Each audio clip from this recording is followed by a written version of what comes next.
दोस्तों, कल्पना कीजिए एक ऐसी यूनिवर्सिटी जहां चीन, जापान, कोरिया, तिब्बत से हजारों छात्र पढ़ने आते थे, जहां लाइब्रेरी इतनी बड़ी थी कि उसमें 9 मिलियन किताबें थीं, लेकिन 1193 सीई में ये ज्ञान का महल आग की भेंट चढ़ गया।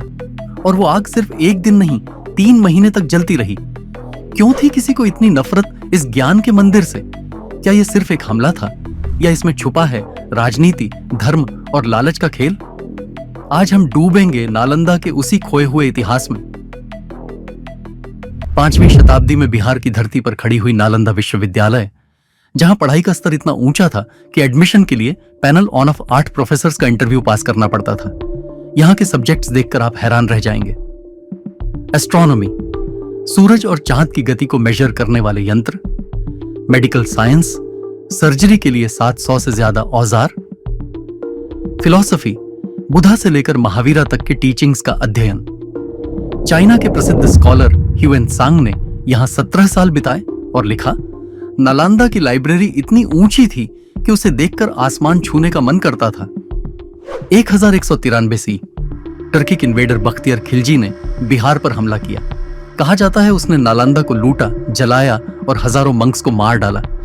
लेकिन क्या खिलजी अकेला दोषी था, या इतिहास ने उसे बनाया है विलेन? डॉक्टर रमेश चांद्रा जी का कहना था कि खिलजी एक इलिटरेट सोल्जर था, उसे लाइब्रेरी से कोई दिक्कत नहीं थी, वो तो सिर्फ सोना चाहता था। प्रोफेसर इरफान हबीब जी ने बताया कि यह रिलीजियस क्लैश था। खिलजी ने बुद्धिस्ट मंक्स को आइडल वर्शिपर्स समझकर निशाना बनाया। पर सच क्या है?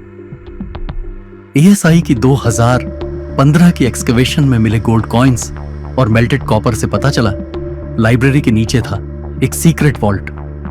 शायद खिलजी को पता था यहां खजाना दफन है और उसने आग लगाकर सबूत मिटा दिए। अब सबसे बड़ा सवाल, आखिर ये आग 3 महीने तक कैसे जलती रही? साइंस कहती है, 1. फ्यूल। नालंदा की लाइब्रेरी रत्नोदधि में थी, पत्तों पर लिखी 9 मिलियन किताबें जो एक बार जलने लगी तो रुकने का नाम नहीं लेती थी। दूसरी, वास्तुकला। 14 एकड़ में फैले कैंपस में थे 11 मंदिर जैसे इमारतें, जिनकी मोटी दीवारें हीट को ट्रैप कर देती थी। 3. वेदर। बिहार का मई जून का लू, गर्म हवाएं, आग को क्लासरूम से डॉर्मिटरीज तक फैलाता रहा। डॉक्टर अंजाली रेड्डी जी का कहना था कि हमने एंशिएंट नालंदा की मिट्टी का सैंपल टेस्ट किया, उसमें मिला कोयले के परतों का सिलसिला। मतलब आग बार बार भड़कती रही, शायद मॉनसून के बाद भी। इतिहास की सबसे बड़ी ट्रेजेडी, नालंदा को बचाने वाला कोई नहीं आया। 1193 तक बुद्धिज्म डिक्लाइन पर था। हिंदू किंग्स लाइक राजा रमापाला ने मदद नहीं भेजी। क्यों? कुछ रिकॉर्ड्स कहते हैं खिलजी से डर, क्योंकि उसकी सेना ने पहले ही बंगाल को तबाह कर दिया था। शायद बुद्धिस्ट हिंदू टेंशंस, क्योंकि नालंदा में तब तंत्र भी पढ़ाई जाती थी जो ऑर्थोडॉक्स ब्राह्मणों को पसंद नहीं थी।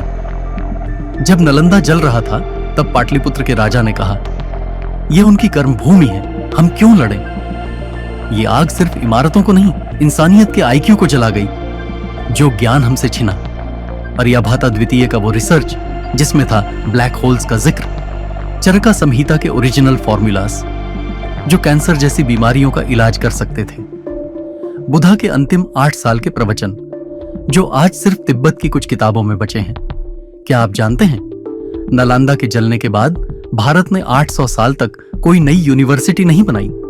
आज भी नालंदा के आसपास के गांवों में कहा जाता है, रात में लाइब्रेरी की एशेस से सोने के पन्नों की आवाज आती है। कुछ आर्कियोलॉजिस्ट्स ने क्लेम किया है कि यहां नेगेटिव एनर्जी है जो इक्विपमेंट को खराब कर देती है।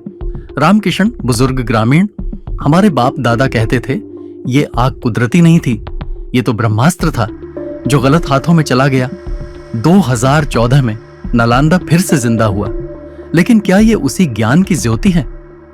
Courses, ecology, philosophy, historical studies, पर कहां हैं वो 9 मिलियन किताबें? कंट्रोवर्सी।